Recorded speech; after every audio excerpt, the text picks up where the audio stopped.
The book, Jerusalem Rising, takes an historical and prophetic look at the ageless city. The author seeks to tell an ancient story through a modern lens. Author Doug Hershey uses past and current photographs to show the extraordinary transformation of Jerusalem over the past 175 years. The book continues Hershey's unique look at prophecy and the Holy Land. Much like Israel Rising documented the revival of the land, Jerusalem Rising is documenting the fulfillment of, or at least the beginning processes of these biblical prophecies about Jerusalem being restored and what it's leading to. Hershey and adventure photographer Edden Ram comb the city for just the right angles to capture its past and present. Edden climbed up the top, there he goes.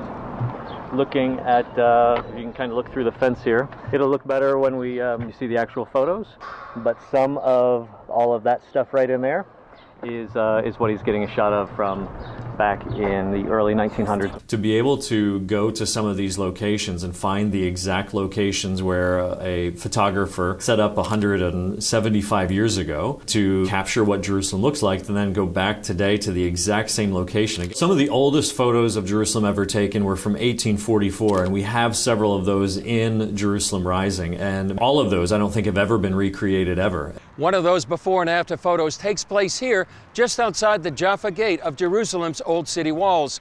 It looks back from this spot towards what's known as the Tower of David.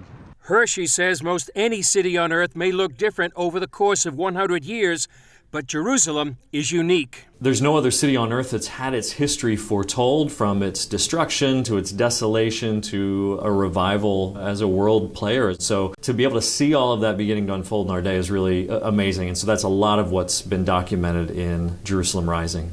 Hershey says some of those prophecies can be seen on the streets here. In Zechariah 8, God says that he's going to return to the city and he's going to dwell with his people, which is a profound statement for one of the prophets to say, that God's saying, I'm going to return to Jerusalem and dwell with my people. He says that the old men and old women will dwell safely in the streets, leaning on their canes, and the children will be playing in the streets, and the nations will begin to flood to Jerusalem. And before COVID, Israel set records for tourism. Never before in history have the nations flooded to Jerusalem the way that they are in our day. And now, clearly in Zechariah 8, it's in the context of coming to worship the King in Jerusalem, but it's undeniable that these are very beginning stages, historically, that we're seeing unfold in the city that have just never happened before. Hershey says if we want to understand Jerusalem, we must look to the Scriptures. Ultimately, if we continue reading the Scriptures, if we believe what the prophets said, Jerusalem is going to be a seat of ruling power for a Jewish king.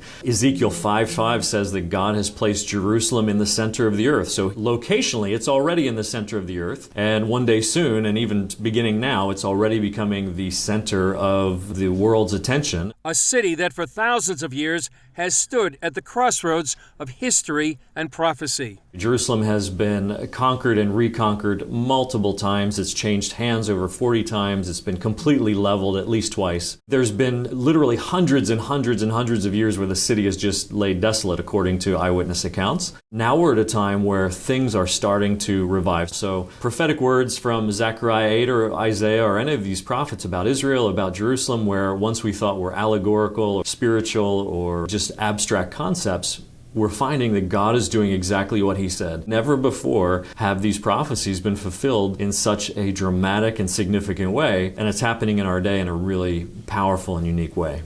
It is an amazing city, and now with fewer restrictions on travel, hopefully many more visitors can come to the city. Alpha.